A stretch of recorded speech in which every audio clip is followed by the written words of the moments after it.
Hi, my name's Pete Webb. I'm an Elvis tribute artist, which is the more modern name for Elvis impersonator. And I'm 52. Been doing Elvis now, probably 25 plus years, I suppose. Right. Thanks, Pete. And how did you start out? How did it begin? Well, I always enjoyed singing, really, as a child, and that always appealed to me to become a singer. Then, sort of in my teenage years, probably before teenage years, I'd say 9 or 10, sort of discovered Elvis, and that was it really. I used to sing onto the records in my bedroom and all that kind of thing, and just sort of it really appealed to me, to do that. But the actual,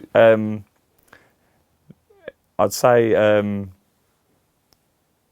when the real Elvis tribute begun was when I was in the Royal Air Force.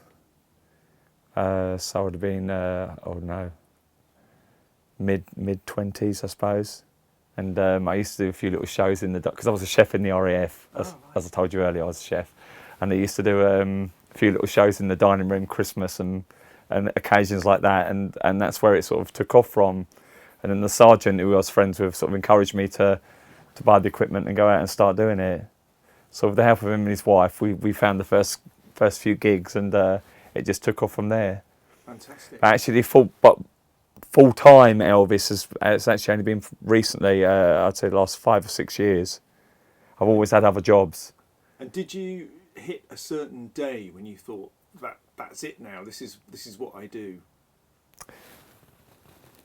What become full-time? Yeah. It was my last wife actually that bought it to that, because what happened was I was doing taxi driving, and the expenses are so high on it. I mean, it was like £200 plus a week for diesel, £275 a week to rent the car. Yeah. So I was out Monday to Friday for nothing really, to pay the boss and pay the fuel. Yeah. And then I'd have to work all weekend to get any wages for myself.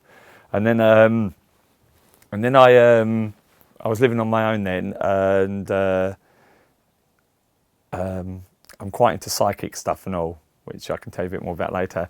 So basically, I'd been for a psychic reading. This is how I met my ex-wife. So I'd been for a psychic reading with a guy in Stevenage, and he knew my ex-wife, who was a psychic and a really, I will say, a really good psychic. Terrible wife, but good psychic.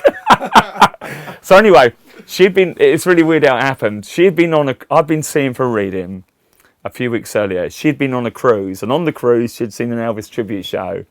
And because she promoted psychic events and stuff and all this type of thing, she got it into her head that she was going to promote a tribute artist, an Elvis tribute artist. So she come back off the cruise, went to see Graham, who was a friend of psychic, and told him about it. And he says, "Oh, well, I've just had a Elvis tribute, Pete. Come to see me for a reading. I'll give you his phone number." So one day I'm in the car washing my taxi, and the phone rings, and it's Gail, my ex-wife, saying, "Oh, can we meet up? And I want to promote a tribute artist." And I said, "Yeah, great." So we meet up.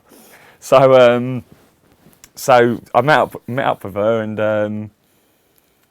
what happened? Yeah, I met up with her, and she started planning how she was going to get me work, this, that, and the other. And of course, we became a couple pretty quick after that. And then I say that I wasn't making a lot on the taxis, and it was a lot of hours. She said, "Why don't you just quit it and do the Elvis thing?" Yeah.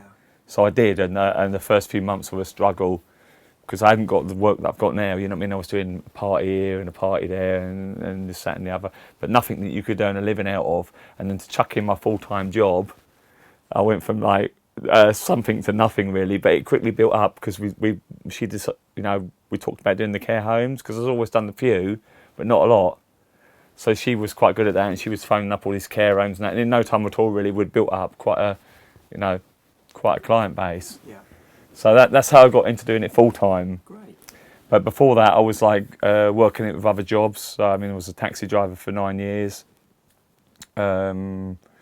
So I was a chef in the RAF for 7 years. I did various other jobs, all kinds of things really, and before that. But then I was just doing like weekend stuff, you know, mainly. And because you've been doing it a while, has your performance method changed over those years to what it is today? I'd say I'm a better singer for doing it lots more. Yeah. Yeah, definitely. My voice is stronger. If you'd said to me like 6 or 7 years ago, you're going to go out and do a show every day or twice a day, I'd have been like, how am I going to manage that? Because it's a lot of singing. It's a lot of singing. Yeah. You know, especially when you get like like this month, for instance, I had about 35 shows, something like that, 35, 36 shows, which is a lot of singing. Well, when you told me that earlier, I was amazed at that. Yeah. Because it must take its toll. So that strengthened my voice. Yeah. Of course, the good thing about the care homes is that you can like pace yourself. They're happy to listen to ballads. So I normally do the first half hour quite slow, few love songs, bit of gospel, and then build them into it slowly. And then like the second half is like full out if I know they're going to like it. Because with the older people, older audience, you don't really know how they're going to respond at first. Some love it, and some you can go there at 11 in the morning. It's like a nightclub. They love it. You can have it as loud as you want, and it's brilliant. Others, you got to watch it because sometimes they'll just go like that if you have it too loud. Yeah. And that's really off-putting for me and all. Yeah. But of course, the parties and the clubs are a different ball game altogether. That's like full on, you know, concert from the second go. So what's a typical performance like for a party then? For a party, well, more upbeat. You know, a lot of stuff I do for the elderly, I wouldn't do in an evening show. I wouldn't do much of it. You know what I mean? You've got to go like full in for the party, which is it's harder work. Yeah. It's hard work because you've got to be full on for like normally it's like 2 slots, 2 1 hours, 2 45 minutes. Really? Yeah, which is a lot. And you've got to keep their attention. Yeah. I really, if people want to party, I'd prefer it if they just have the hour because I think it's enough for the guests, it's enough for me. Yeah. You know what I mean? Because not everyone's an Elvis fan, are they? Yeah. You know what I mean? So. And do you step into the audience and that's my thing. Yeah. I don't mind being back and just staying, but I don't really like that. I love to be in amongst them, and I think that's what people like about my show the most. Yeah. Is that I'm more audience interactive with the audience, and I enjoy that. Yeah. I find it really hard actually. If I like the show I did in Argentina recently, it's back on the stage, which it's like that's alien for me really because I haven't done that much. I haven't really done much theatre stuff at all. Do you want to tell us a little bit about your trip? Yeah, how it all come about. In fact, it was a year ago. When was my birthday? Last Friday.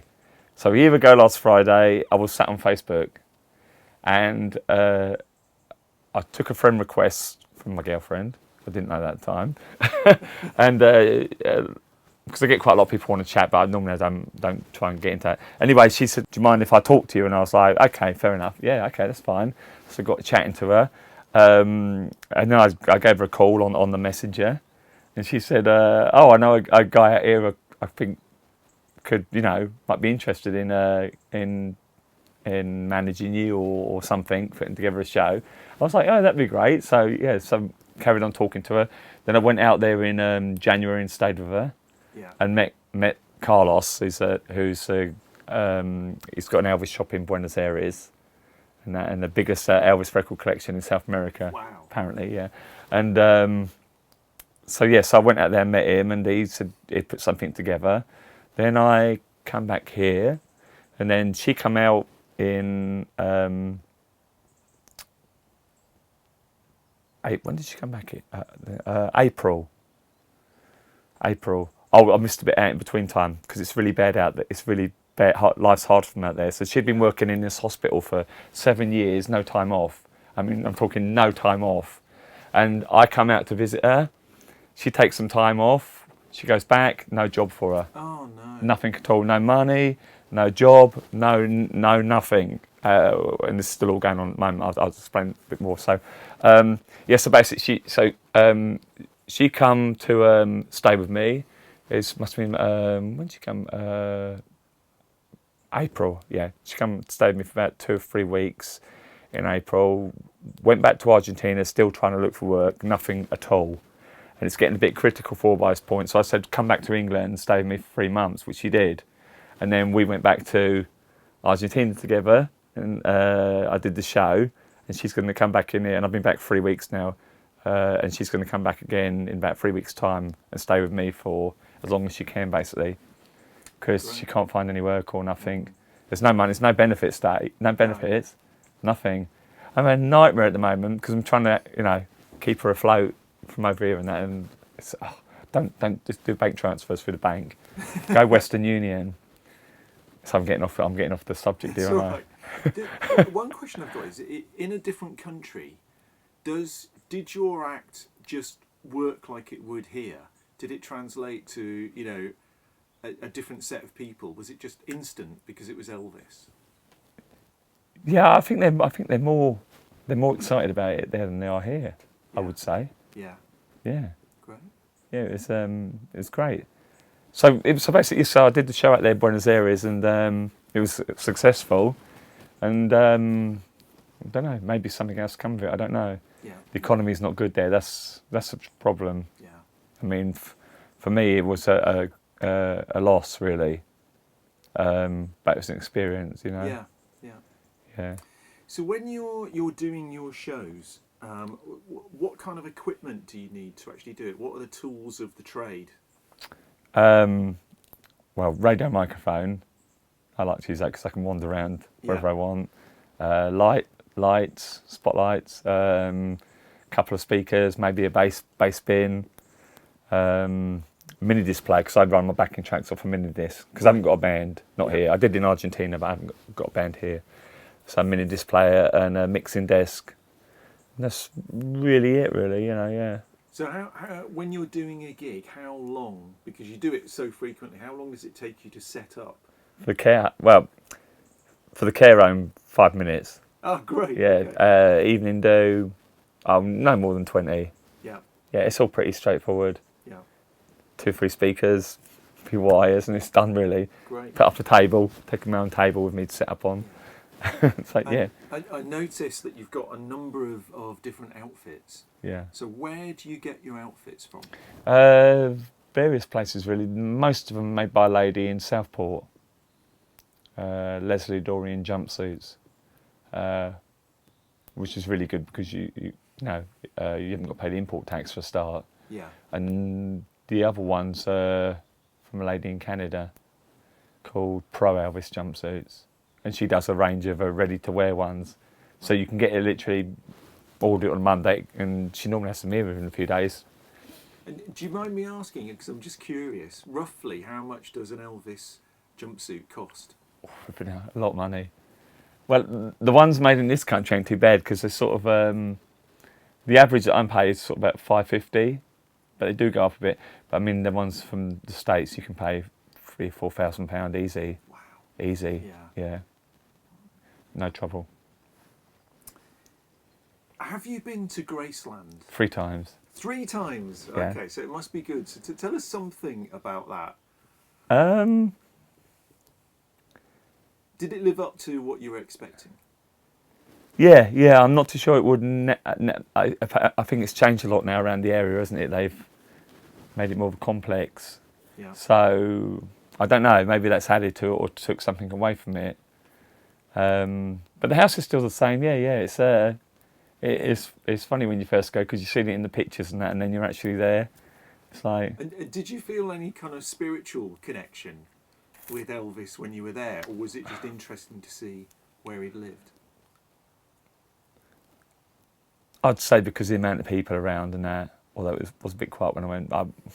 Not really. Maybe if you was there on your own. I think there was a time if you get up early in the morning where you're allowed to walk up the drive around the gravesite by yourself. You haven't got to get the bus up there. That's quite nice. Yeah, but I think really to feel any spiritual presence, I think there's too many people around there. Yeah. For me, I don't know. And A silly question. Do you think he's definitely dead? No. Ah. Okay. I've got my doubts, and I seriously got my doubts about it. Right. I don't know. I just got my doubt. I'm not sure. I'm not sure. Well, I don't know. It's difficult because you hear his friends that say they saw the body, this, that, and the other. And then the other month there was a thing on YouTube where this guy interviewed his cousin, and she says, "Oh, when me and my husband saw the body, that wasn't Elvis. He had a sideburn hanging off, and that wasn't him." And the next thing you know, he's took it off his thing for some reason. He had to take it off, and the next thing, she's dead. Yeah. Yeah. Don't even get me on conspiracy theories because I love a conspiracy. Do you? Well, we'll talk about chemtrails in a bit. Well, funnier things have happened though. You know, he was a very wealthy guy. Right, the thing is about Elvis, right, you've got to remember, right, he would have done that. Yeah. He would have done that. He loved all that police thing, didn't he? He loved all that secret agent stuff, all that kind of thing, right? He'd gone to see President Nixon for the badge. Yeah. Right. Now, maybe they did use him as an agent. It's like that film, they made the film recently about it, and at the end of it says, was he ever used or wasn't he? Yeah. You know what I mean? So he would have done it. I also watched another YouTube where the guy in the A&E in Memphis said that wasn't Elvis they brought in. He says, I've seen him loads of times and I'm telling you that weren't him. And then there's a story that Elvis had found this guy dying of cancer that had quite a resemblance, and basically did a swap. Yeah. You know? Yeah.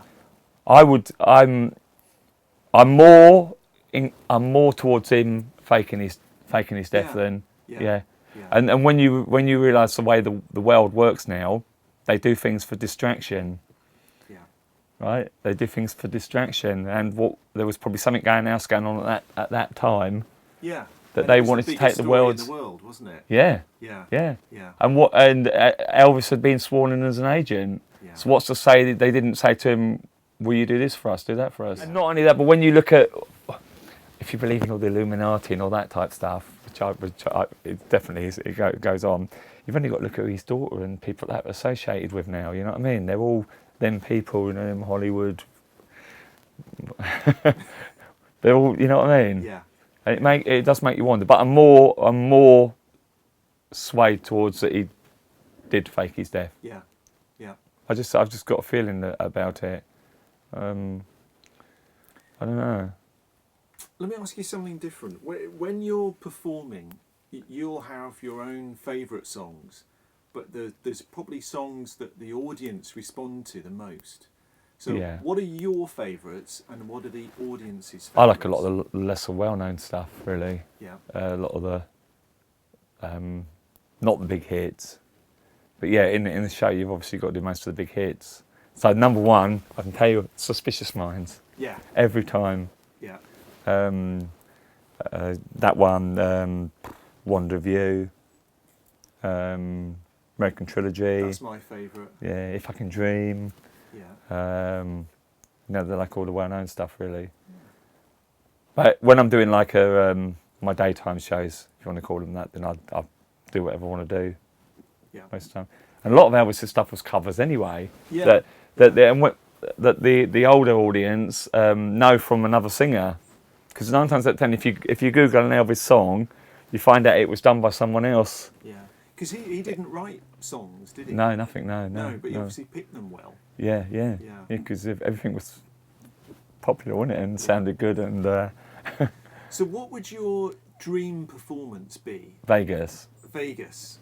Yeah. Well, either Vegas, the Hilton. Well, it's not the Hilton now, is it? They renamed it, but what was the Las Vegas Hilton, or I suppose on the lawn of Graceland or something like that would be the next best thing. Great. Yeah. And what do you think has been your best gig that you've ever done, and why? I think what I've done now.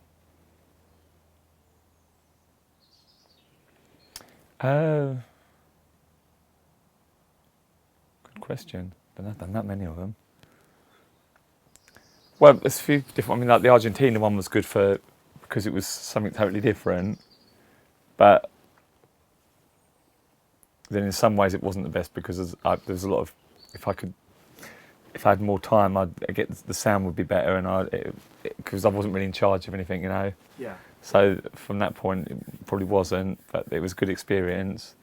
I don't know. As far as I know, I'm the only Elvis tribute to ever do the Falkland Islands. Yeah. Is that when you were in the forces? Yeah. I was down there for 4 months. Claim to fame. Yeah. So I did a bar down there called the Victory Bar.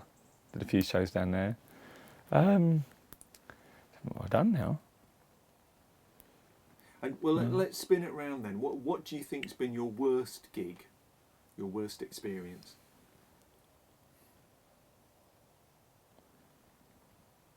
Probably when I used to do a lot of pubs. Yeah. Yeah, I tend to steer away from them now. Yeah. You get all the hassle and that. Used to be all right 20 years ago, but now. Yeah, so it's going to be a pub, the odd pub gig or two, I would think. Yeah. And apart from yourself, are there any other Elvis impersonators that you would regard as being really good that you've seen? Yeah, I mean, I don't really go to watch them really, but I mean, there's a few names that are about now who got quite big doing it. Ben Portsmouth, Sean Clush. Yeah, there's so many now, isn't there? Yeah. Yeah, because I mean, when I had a quick search on the internet, there are loads. It's thousands, just yeah, in this thousands. Area. There's loads. It seems to be a different one crop up every day of the week, you know. Yeah. Yeah. So, what do you think makes you special and your performance if people are booking you for a party? Audience interaction, I would say. Yeah. Yeah, definitely. That's what everyone tells me.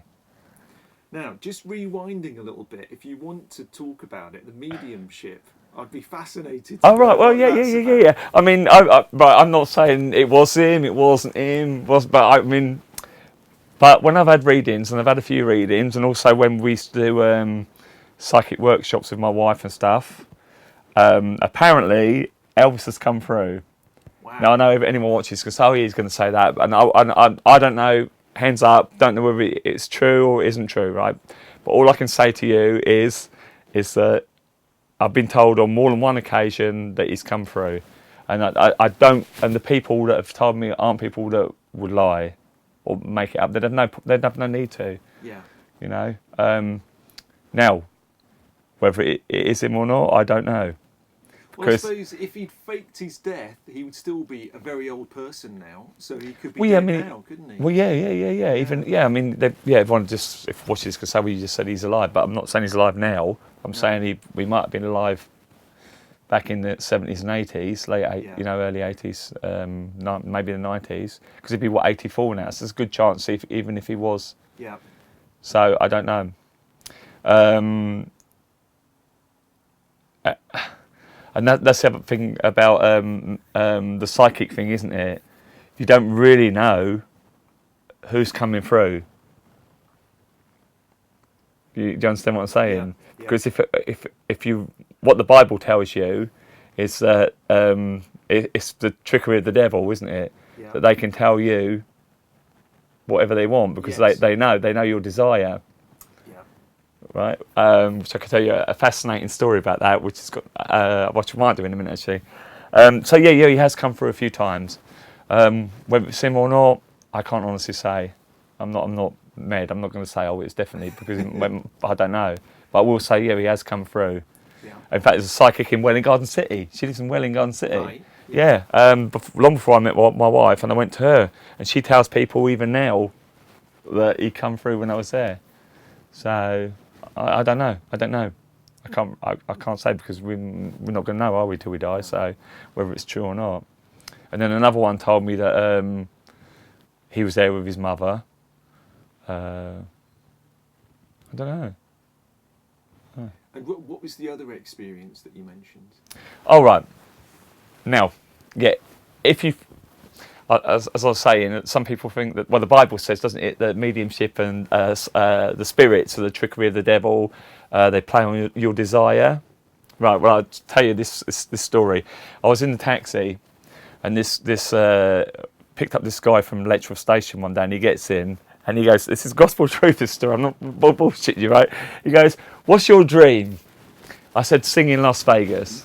Right, exactly what I said. Exactly what I said. In fact, we were talking about women first because he was telling me that about women, and then he says, "What's your dream?" And I said, "Sing in Las Vegas." Right.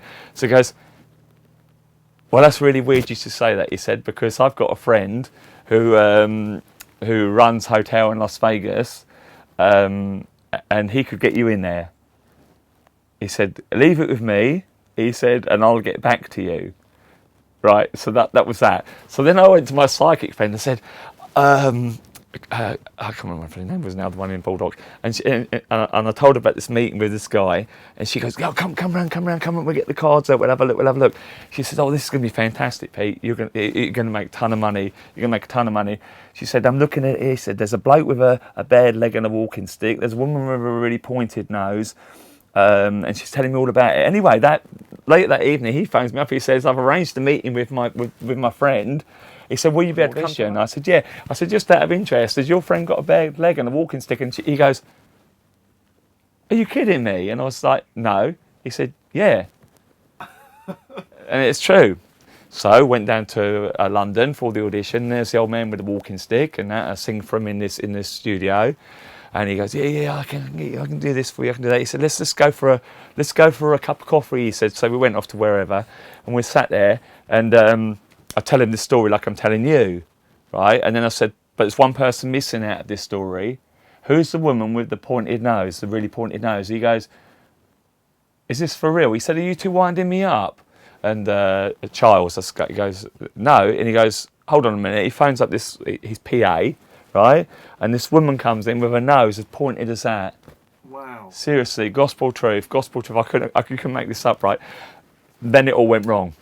So that's great. He was going to go to Las Vegas and get me a contract. Blah blah blah. Next day, Charles phones me up. It went really well. He said, "One problem." I said, "What's that?" He goes, "He needs £3,000 to fly to Las Vegas and get you your contract." Ooh. I said, "No way." He goes, "Oh, come on, we can't put him in economy. We can't put him in economy." I said, "I haven't got £3,000 and I wouldn't give it to a stranger anyway." And that was the end of that. So I asked my psychic friend, she said, "Do you know what, I never saw that coming. I never saw that in the cards." And that, to me, suggests that whatever she was connecting with was preying on my desire. Yeah. So then they get the negative energy, they feed off the negative energy then, which would be me feeling down because I hadn't got this Las Vegas contract. So it makes you wonder.